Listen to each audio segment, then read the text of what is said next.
Hello दोस्तों, कैसे आप सभी। मैं मनीष कुमार आप सभी का एक बार फिर से आरवी क्लासेज में स्वागत करता हूं। जैसा कि हमने लास्ट क्लासेज ख़त्म की है परसेंटेज की। परसेंटेज और रेशियो अर्थमेटिक का बेस है। परसेंटेज और रेशियो जो अर्थमेटिक का बेस है, ठीक है। तो परसेंटेज हमने देखा था, फ्रैक्शन में चेंज किया था। और परसेंटेज और रेशियो कुछ नहीं है, दोनों सेम सिमिलरिटी है। इनका यूज़ सिर्फ किस लिए किया जाता है कि कैलकुलेशन को इजी बनाने के लिए, ठीक है। क्वेश्चन परसेंटेज में अपने डायरेक्टली क्वेश्चन नहीं पूछा जाता था, थोड़ा बहुत इधर उधर घुमा के प्रॉफिट लॉस का, डिस्काउंट में, SICI में, इसमें पूछा जाता था। ऐसे ही रेशियो का यूज करना है हमें, किस में, अर्थमेटिक के बाकी चैप्टरों में, ठीक है। बाकी के चैप्टरों में कैसे कैसे यूज करते हैं हम ये चीज़ देखते हैं। अब सबसे पहले जानना चाहेंगे कि रेशियो और प्रोपोर्शन होता क्या है। रेशियो क्या होता है? रेशियो होता है हमारे पास अनुपात। क्या बोलते हैं इसे? अनुपात, ठीक है। इसे बोलते हैं हम अनुपात। प्रोपोर्शन क्या होता है? प्रोपोर्शन होता है समानुपात, ठीक है। अनुपात। अब अनुपात क्या होता है? क्या आपने कभी देखा होगा कि क्वेश्चन में कभी कि ये अनुपात का चिन्ह होता है, मार्क क्या होता है? अनुपात का मार्क होता है। जैसे अगर मैंने कहा एक 1:2, तो 1:2 इस तरह का ये होता है अनुपात, ठीक है। इस रेशियो में लिखा जाता है। तो इस रेशियो में लिखा जाता है। तो अब हम सबसे पहला जानना चाहेंगे रेशियो किस किस तरह का होता है, ठीक है। तो रेशियो क्या है कि अगर मैंने कहा अगर मेरे पास A/B है तो इसको रेशियो में डिनोट करना है। तो इस रेशियो में डिनोट करने का मतलब ही यही है कि A/B आप लिख सकते हो, ठीक है। आप उसको A/B लिख सकते हो इस तरह का, ठीक है। तो ये करने में कोई प्रॉब्लम तो नहीं है, इतना तो समझते हैं। रेशियो का मतलब ही डिवाइड होता है और डिवाइड का मतलब ही रेशियो होता है। जो पार्ट होता है, ठीक है, वही हमारा यही होता है। तो अब कहते हैं अगर मैंने कहा एक संख्या को, कोई भी नंबर है, उसको 30% बढ़ाया जाता है, 30% बढ़ाया जाता है, तो उसको किस तरह लिखा जाता है। तो ये देखते हैं कि अगर 30% बढ़ा रहा है, कोई भी नंबर है, ठीक है, 30% उसको बढ़ा रहे हैं, तो 30% बढ़ाने का मतलब क्या है कि किस तरह उसको रेशियो में लिखेंगे और परसेंटेज में कैसे लिखेंगे। अगर कोई भी नंबर, ठीक है, वो जो अपने आप में कितना होता है, 100 होता है, 100% होता है। यानी मान लिया कि मेरे पास जो नंबर था वो 100 था, वो मेरा नंबर 100 था, और 30% बढ़ा के कितना हो गया होगा? 130 हो गया होगा, ठीक है। 130 हो गया होगा। तो पहला क्या था, इसको मैंने लिख लिया इनिशियली, ठीक है।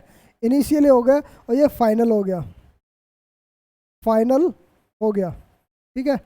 इसको क्या लिख दिया हमने? फाइनल लिख दिया कि हमारे पास क्या है, 130 है, ठीक है, और ये इनिशियल है।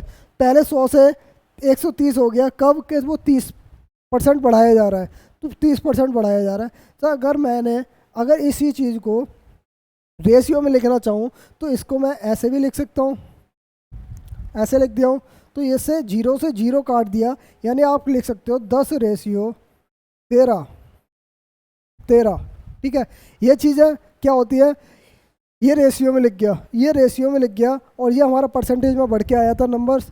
तो रेशियो का मतलब ही क्या है, परसेंटेज भी हमारा रेशियो ही है। परसेंटेज जो है वो हमारा ही रेशियो है। तो रेशियो है, तो यहाँ से हमने देखा कि ये 10 से बढ़ के 30 हो रही है, तो कितने परसेंट बढ़ रही है? तो आप कह सकते हो कि मेरी 30% बढ़ी है, 30% बढ़ रही है, ठीक है। 30% बढ़ रही है, तो आप ये भी कह सकते हो कि ये मेरे कितने गुना बढ़ रही है। तो ये मेरे कितने गुना हो रही है? 1.3%। तो ये जो गुणा का मतलब है यही मल्टीपल फैक्टर भी कहलाता है, मल्टीपल फैक्टर भी कहलाता है। आगे देखेंगे कि इस तरह का यूज कहाँ कहाँ हम कैसे कैसे यूज करेंगे, ठीक है।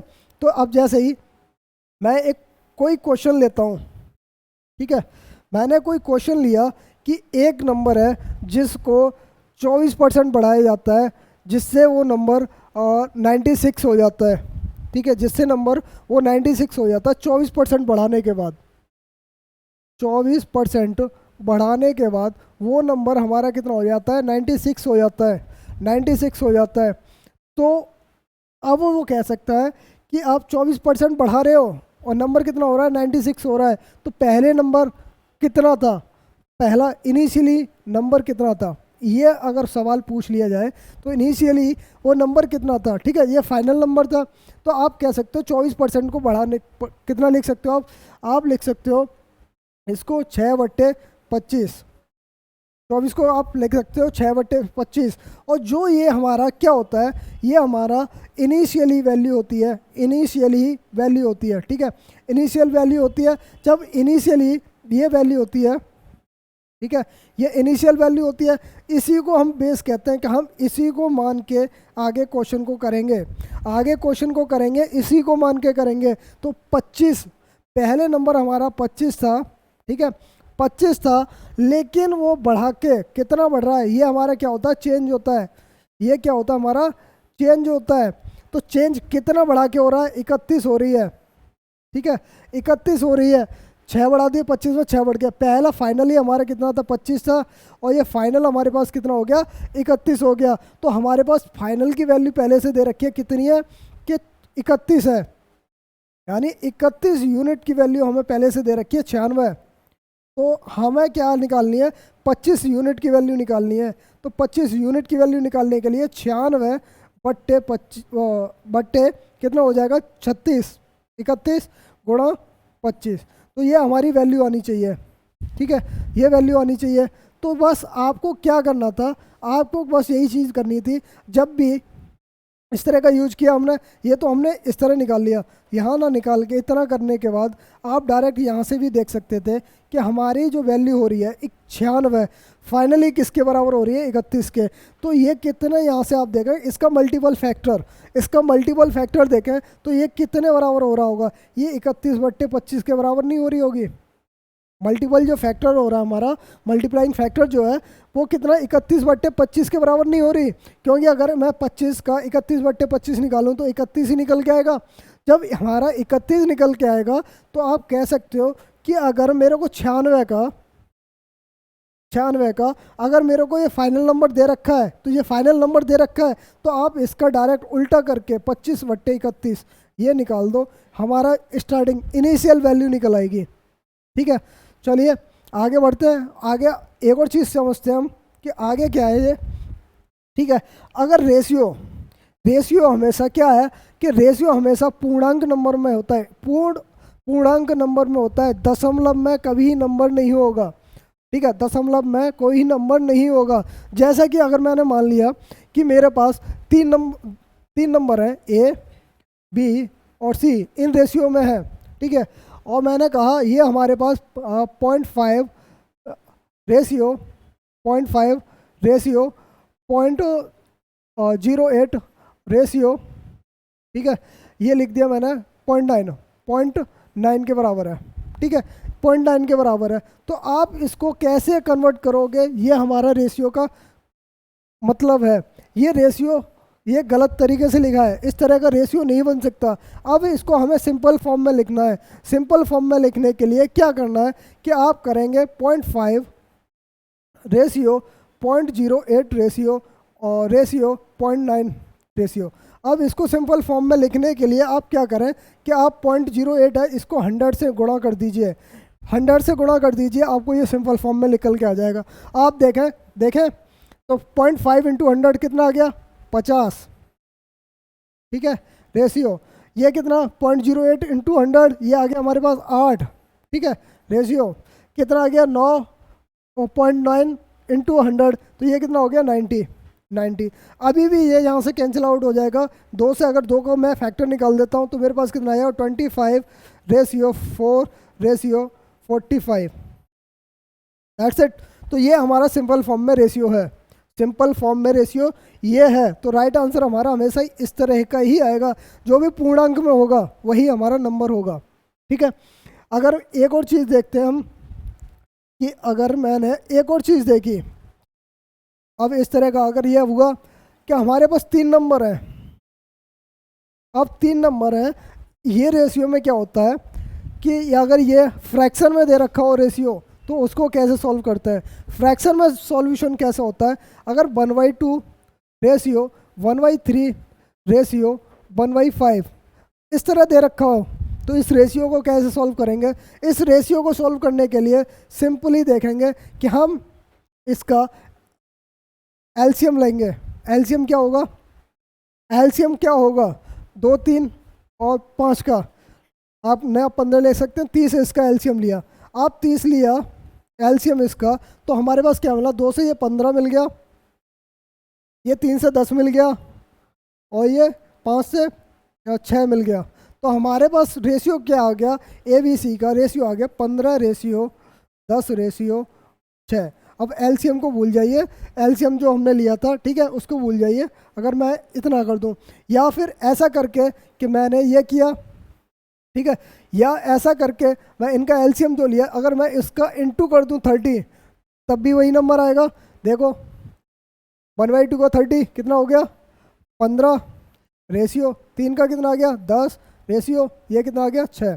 ठीक है, चाहे कैसे भी करोगे तब भी यही आएगा, ठीक है, तब भी यही आएगा। ये चीज़ सिर्फ रेशियो समझाया था मैंने, इस तरह का रेशियो होता है और कुछ नहीं है। प्रोपोर्शन अनुपात होता है किसी का पार्ट किसी का भाग, ठीक है। तो ये देखा, चलते हैं अपने क्वेश्चन की तरफ। अब क्वेश्चनों को, इस तरह के क्वेश्चनों को कैसे सॉल्व करते हैं ये चीज़ आपको मैंने बताई, ठीक है। ये मैंने चीज़ बताई कि हमें दे रखा है ए बी का रेशियो 2, 3, बी सी का रेशियो 4, 5, तो ए बी सी क्या होगा, ए बी सी क्या होगा, ठीक है, ये बताना था। तो हमें रेशियो पहले से दे रखा है ए रेशियो बी कितना 2:3, ठीक है। बी सी का रेशियो दे रखा है हमें 4:5। इसको भी हम दो तरीके से सॉल्व कर सकते हैं, या तो माइंड में सॉल्व करो कि अगर मेरी वैल्यू बी की, ठीक है, अगर मेरी बी की वैल्यू जो दे रखी है वो क्या दे रखी है पहले से, ऑलरेडी 8 3 दे रखी है यहाँ, और यहाँ दे रखी है 4। अगर क्यों ना मैं इसको सेम बना दूँ, सेम बनाने के लिए क्या किया, मैंने इधर 4 से गुणा कर दिया और इधर मैंने कर दिया 3 से गुणा, ठीक है। तो यहाँ से 3 से गुणा किया तो मेरे पास क्या मिल के आ रहा है, 4 दूनी 8, 4 × 12, यहाँ से 4 × 12, 3 × 5 15। तो मेरे पास क्या मिला, मेरे पास इनका b की वैल्यू सेम मिल गई। जब b की वैल्यू मेरे को सेम मिल गई तो मेरे पास क्या मिला 8:12:15। ये किसकी वैल्यू होगी, a ratio b ratio c। That's it, ये सिंपल था, नॉर्मल है 8:12:15। राइट आंसर क्या है 8:12:15। अभी हमारा ये बेसिक चल रहा है, ठीक है, ये चल रहा है हमारा बेसिक। जब भी हम आगे क्वेश्चनों की तरफ बढ़ेंगे, मूव करेंगे, जितना हम इसको जानेंगे उतनी ही जल्दी आगे आगे अपने किस क्वेश्चन में किस तरह यूज होता है ये भी देखते हुए चलेंगे, ठीक है। तो ये हुआ। अब इसको एक और तरीके से कर सकते हैं कि हमारे पास ये चीज़ें दे रखी हैं, ठीक है। अब हमें ये क्या चीज़ दे रखी है, इतनी इतनी दे रखी है, तो आप डायरेक्ट लिख दीजिए ए बी और सी, ठीक है, ए बी सी ये लिख लिया। अब 2:3, ठीक है, 4:5 बी और सी का, ये आपने लिख लिया। अब कई तरीके से सारे टीचर्स इस तरह कराते हैं कि आपने पहले इंटू किया इसका तो ये आ गया 8, ठीक है, फिर आपस में इंटू किया कितना आ गया 12, ठीक है, और फिर आपस में इंटू किया 15। तो ए और बी सी का रेशियो कितना आ गया 8:15। ऐसे भी करते हैं, अगर ऐसे भी ना कर पाएँ तो ऐसे भी ना कर पाएँ तो आप ऐसे भी कर सकते हो कि ये दे रखा है 2:3, 4:5, ठीक है, ये कर रखा है। तो जिधर की तरफ खाली है वो सेम नंबर उधर रख दीजिए। अगर इसके लेफ्ट साइड पे इधर के 4 के इधर लेफ्ट साइड पे अगर सेम खाली जगह है तो इसको भर दीजिए 4 से, सेम नंबर से, ठीक है, सेम नंबर से भर देंगे। अगर इसके राइट साइड पे यहाँ जगह खाली है तो इसको भर दिया हमने किससे, सेम नंबर से, ऊपर वाले से। तो ये आपका रेशियो बन के आ गया कितना 8:12:15, ठीक है, इस तरह किया। चलो आ रहा है ना समझ में, हाँ जी निहाल, ठीक, बेहतरीन, बढ़िया है, बढ़िया, सब सारे बढ़िया हैं। ओके चलिए, आप क्वेश्चन को इस तरह कीजिए कि आपको प्रॉब्लम ना हो। मैंने आपको किस तरह रेशियो का यूज करना है वो सारी चीज़ें बताई हैं, कि क्या रेशियो होता है। ठीक है, तो आप चलते हैं क्वेश्चन की तरफ। अब धीरे धीरे करके लेवल, क्वेश्चनों का लेवल बढ़ेगा तो धीरे धीरे प्रॉब्लम सॉल्व होगी। ठीक है, अब इस क्वेश्चन को आप एक बार माइंड में करके बताइए, मैं फिर आपका वेट करता हूँ आपके आंसरों का। ठीक है, करिए एक बार, एक क्वेश्चन, इन क्वेश्चनों को करके एक बार बताइए कि किस तरह होगा। ठीक है, करिए, चलिए मैं ही कर रहा हूँ। ठीक है, तो अगर हमारे पास रेशियो दे रखा है A ratio B ratio, A ratio B दे रखा है, बी रेशियो सी दे रखा है, सी रेशियो डी दे रखा है। ठीक है, तो ए डी की वैल्यू बतानी है। ठीक है, इसको भी मैं दो तरीके से बताता हूँ। अगर मैंने मान लिया पहला लॉन्ग टर्म जो हमें पहला पता है क्या किस तरह यूज करना है, अगर हमारे पास A ratio B ratio C ratio A ratio B ratio C ratio D, ये चीज़ है। चार रेशियो दे रखे हैं, इस रेशियो में क्या दे रखा है, 2:3 पहले से दे रखा है। बी और सी का रेशियो दे रखा है कितना, बी और सी का रेशियो दे रखा है 2:4, और सी और डी का रेशियो दे रखा है 2:5। ठीक है, अब इसको करना है हमें, इसको करना है, तो इसको करने के लिए सिंपल सा फॉर्म में करना है कि जिधर की तरफ जगह खाली उसको भर दीजिए। इधर 3, इधर 3, इधर जहाँ इसकी जगह खाली 4, इधर इसकी जगह खाली 2, इधर इसकी जगह खाली 2:2। ठीक है, अब क्या करना है, अब आपको इंटू करना है। आपको करना है 2 दूनी 4 दूनी 8। ठीक है, ए और डी का पूछा था, सिंपल बताना है हमें। 4 × 12 = 60। ठीक है, 60। तो हमारे पास ए और डी की वैल्यू आ गई, तो हमारे पास इनका रेशियो क्या आ जाएगा, 4 से कट जाएगा 15। ठीक है, 2 से कट गया 4:15। ए और डी का जो रेशियो आ गया वो कितना आ गया, 4:15। ठीक है, 4:15, सॉरी 4 से कटेगा 2 बार, 4 दूनी 8 और 15 चौका 60। ठीक है, ये आ गया हमारा 2:15। तो आंसर क्या आ गया हमारे पास, 2:15। अब इसको इस तरह किया, चलो ठीक है। अब मैंने कहा मैं इसको दूसरी तरीके से करना चाहूँ, इसको दूसरी तरीके से करना चाहूँ तो इसमें क्या है। ठीक है, मैंने इसको दूसरी तरीके से किया कि मेरे पास ए रेशियो दे रखा है बी। ठीक है, कितना, 2:3। बी रेशियो सी दे रखा है सी, ये कितना दे रखा है, 2:4। सी रेशियो डी दे रखा है कितना, 2:5। ठीक है, ये हमें दे रखा है। तो आपको सिंपल सा करना है, कुछ नहीं करना था, सिंपल सा आपको इन चीज़ों को भूल जाओ, सी और डी को। मेरे पास बचेंगे क्या, ए और डी रेशियो। ठीक है, अब इनका आपस में गुणा 8, इनका रेशियो कितना, 12:60। तो हमारे पास कितना आ गया, 2:15। That's it, 2:15। डायरेक्ट करना था, कुछ नहीं था फॉर्मूला। ठीक है, चलिए आगे बढ़ते हैं अपने क्लास की तरफ ही। अब इसमें कुछ वैल्यू दे रखी है, अब कुछ रेशियो दे रखा है, इसको सॉल्व करना है। कैसे, कि आपने कहा है x रेशियो बाई 3:2 दे रखा है, देन द वैल्यू ऑफ इतना इक्वल टू किसके बराबर होगा, कुछ नहीं सर, रेशियो ही। अगर मैंने कहा अगर x रेशियो y कितना दे रखा है, 3:2। ठीक है, 3:2। अगर मैं इसको इस तरह भी लिखता हूँ, x/y। ठीक है, 3/2, कोई प्रॉब्लम, कोई नहीं। अगर मैं इसको ये भी मानता हूँ कि अगर x की वैल्यू 3a मान लिया मैंने और y की वैल्यू 2a मान लिया। ठीक है, ये मानने के लिए क्वेश्चन को अगर इस तरह करोगे तो a के चक्कर में पड़ जाओगे। अगर a के चक्कर में पड़ जाओगे, वैल्यू रखोगे तब भी आंसर ही आएगा। ठीक है, वैल्यू रखोगे तब भी आंसर ही मानो, क्योंकि अगर जब भी प्रोपोर्शनल से हटाओगे, जब भी रेशियो से हटाओगे, कोई अचर राशि उसकी कांस्टेंट होती है।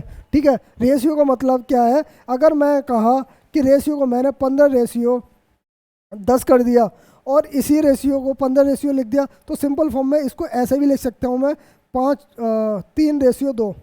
इस फॉर्म में, सिंपल फॉर्म में लिखना होता है। अगर मैं इसको और भी बढ़ा दूँ कि 15×15 = 75 और 25 से 75 और ये भी करता हूँ, तो ये तब भी यही फॉर्म लिखा जाता है। कितना भी लिखोगे तब भी यही फॉर्म लिखा जाता है। तो सिंपल फॉर्म में हमें रेशियो लिखना होता है, तो सिंपल फॉर्म में लिखना होता है। तो ये मतलब क्या है, इसमें जो रेशियो है इसमें कुछ ना कुछ मल्टीपल है, किसी ना किसी नंबर का मल्टीपल है। तो आप मल्टीपल है तो आप इसको भूल जाइए, आप डायरेक्ट ही बता दीजिए अब कि एक्स की वैल्यू मैंने 3 मान ली और वाई की वैल्यू 2 मान ली, क्योंकि दोनों का जो मल्टीपल है, जो भी मल्टीपल है वो कॉमन है, वो कॉमन है, तो आप डायरेक्ट वैल्यू रख सकते हो। आप एक्स की वैल्यू रख दीजिए 3 और वाई की वैल्यू 2, तो आपने रखा 4x, 4 × 12, ठीक है, प्लस 5 दूनी 10, ये हो गया, अपॉन में कितना है 4x, 4 4 3 12 और 5 दूनी 10, ठीक है। आपने निकाला 12 और 10 22, ठीक है, 12 में से 10 गए तो कितने बचे 2, तो आंसर कितना आ गया 11/1। रेशियो की बात कर रहा है तो रेशियो पूछा है हमसे, तो रेशियो बराबर किसके बराबर है 11/1, 11/1 के, ठीक है। तो ये हमारे पास आंसर आना चाहिए। कुछ नहीं था, अगर मैंने इसको वैल्यू भी मानता कोई भी एक्स ए, तो यहाँ 3a रखना एक्स की जगह पे, वाई की जगह पे 2a रखता, तब भी वही चीज़ें निकल के आती। इसलिए मैंने जो कांस्टेंट था उसको मैं भूल गया, कांस्टेंट था उसको मैं भूल गया कि ये तो मेरे पास नहीं आता है, ये कहीं से भी आएगा रेशियो में, वो कटना ही कटना है, ठीक है। चलते हैं आगे। अब ये क्वेश्चन अच्छा है, एक तरह का प्री में भी क्वेश्चन पूछा हुआ है ये, कि अगर 6200 रुपये को डिवाइड किया जाता है 3 पार्ट में, 6200 रुपये को डिवाइड किया जाता है 3 पार्ट में, जो कि प्रोपोर्शनल है किसके 1/2, 1/2 रेशियो 1/3 रेशियो 1/5 है, 1/5 है, ठीक है, 1/5 में, तो रेस्पेक्टिवली तो कौन सा हमारा कितना किसको कितना मिल रहा है, ठीक है। अगर मेरे पास 6200 रुपये हैं, ठीक है, 6200 रुपये है, तो आप इसको बदलना है कि 3 पर्सन है उनको 6200 रुपये में देना है, जबकि बोल रहा है कि वो एक को 1/3, एक को 1/2 और एक को 1/5 दे रहा है। तो आपको क्या करना है कि आप पहले से रेशियो जो दे रखे हैं, 3 लोग जो दे रखे हैं ABC, 3 लोग जो दे रखे हैं 1/2 रेशियो 1/3 रेशियो 1/5 ये दे रखा है। तो आप इसको ये करना है कि आपको सिंपल फॉर्म में पहले लिखना है, सिंपल फॉर्म में रेशियो लिखना है। तो सिंपल फॉर्म में लिखने के लिए एलसीएम, तो एलसीएम लिया कितना 30 × 30 कर दो, और इनका रेशियो लिखेंगे हम, कितना आएगा 15 10 और कितना हो गया 6, ठीक है 6, ये आ गया। मतलब हमारे पास ओवरऑल अगर मैंने देखा हमारे पास ओवरऑल कितना है 31 है, 15 10 25 6 31, ओवरऑल हमारे पास कितना है 31 है। तो आप कह सकते हो कि 31 यूनिट की वैल्यू हमें दे रखी है कितनी 6200, तो एक यूनिट की वैल्यू कितनी आएगी 200, एक यूनिट की वैल्यू 200 आएगी। तो अब पूछ रहा है कि उनको कितना कितना मिला, कितना कितना मिला। तो आपने देखा कि पहले पार्ट को कितना मिला 15, 15 दूनी 3000, 15 दूनी 30, यानी कि 3000। पहले पार्ट को कितना मिल रहा है, पहले को मिल रहा है 3000, दूसरे को कितना मिल रहा है 2000, 10 × 200 2000, तीसरे को मिल रहा है 1200। तो हमारे पास ऑप्शन कौन सा है, ऑप्शन देख लीजिए 3000, 2000 और 1200, option number 1 right answer. Okay, कैसा लग रही है क्लास, एक बार कमेंट लाइक ज़रूर करें। अगर वीडियो अगर ख़राब हो रही है तो कोई प्रॉब्लम है, ठीक है, अगर कोई भी प्रॉब्लम आ रही है तो बताएं कि आपको इस चीज़ चैप्टर में यहाँ प्रॉब्लम आई है, वो चीज़ को मैं दूर करने की कोशिश करूँगा, ठीक है। तो प्लीज़ सब्सक्राइब जरूर करें चैनल को, और जिससे कि हमारी वीडियो जो है आपके पास जल्दी से जल्दी पहुँचे, ठीक है। आप बताएं, आगे चलते हैं। एक क्वेश्चन और है, एक नॉर्मल क्वेश्चन है, इसको भी एसएससी प्री में पूछा हुआ है। इस क्वेश्चन को करने के लिए सिंपल सा आप देखना है क्या से करोगे। Seats of mathematics physics and biology in A school in the ratio 5 ratio 7 ratio 8, ठीक है। अब ये बात कर रहा है कि मैथमेटिक्स है, फिजिक्स है और बायो है, ठीक है, बायो है जिसमें रेशियो कितने का है 5 रेशियो 7 रेशियो 8, ठीक है। There is a proposal to increase by 40%, ये 40% इंक्रीज हो रहा है एंड 50% इंक्रीज हो रहा है एंड ये कितना हो रहा है 75% इंक्रीज हो रहा है। तो आप कह सकते हो कि what will the ratio increase होने के बाद रेशियो क्या होगा, बस ये बताना है। तो आपको इसको कैलकुलेशन को इजी करने के लिए आपको कुछ नहीं है, आपने कहा कि मेरे को कैलकुलेशन इजी करनी है, कैलकुलेशन इजी करनी है मैथ फिजिक्स और बायो, ठीक है। ये हमें पहले से दे रखा है रेशियो कितना 5 रेशियो 7 रेशियो 8 दे रखा है। तो अब आपको इसको इजी करना है, मैंने कहा इसको मैं 100 से गुणा कर देता हूँ, कोई कोई फ़र्क नहीं है, क्योंकि जो हमारा कांस्टेंट है वो नंबर कांस्टेंट ही है। तो आपने कहा कि मैं इसका इंक्रीज हो रही हैं ये सारी चीज़ें, तो इंक्रीज हो रही हैं, तो 500 का 40% कितना होता है? 500 का 40% कितना होता है? 200। 200 होता है, तो बढ़ के कितनी होगी 700। ओके, चलो ये मान लिया। अब बात कर रहा है 700 है, 700 का 50% बढ़ने के बाद कितनी होगी? 350, यानी 1050। 1050, ठीक है। 700 1050 हो गया पूरा। अब बात कर रहा है कि 800 है, 800 का 75% बढ़ रहा है, 75% बढ़ रहा है। 800 का 75% कितना होता है? 3/4 निकाल दो। 200 200 तिया 600, यानी ये हो रही होगी 1400। 1400। अब यहाँ से देख सकते हो आप, जीरो से जीरो कैंसिल आउट कर दोगे सब जगह, तो यहाँ से काटा 5 से, 5 से काटो और 14, अब 5 से काटो, 5 से काटो 14, और 5 5 दूनी 10, 5 21, और ये हो जाएगा मेरे पास 70, नहीं सॉरी, 5 से काटा, 5 5 दूनी 10, 10 और 15 40, ठीक है। तो ये हो गया। अभी 7 से फिर कट जाएगा, 7 से 7 दूनी 14, 7 21, और 7 चौका 28, 2:3:4, जो कि हमारा राइट आंसर क्या है? ये है, ठीक है, 2:3:4, ठीक है। हमें आंसर जो है सिंपल फॉर्म में लेके आना है, और कुछ नहीं है। चलिए मिलते हैं अपनी नेक्स्ट क्लासेज में। धन्यवाद, थैंक यू। जुड़े रहिए अपने आरवी क्लासेज चैनल से। धन्यवाद।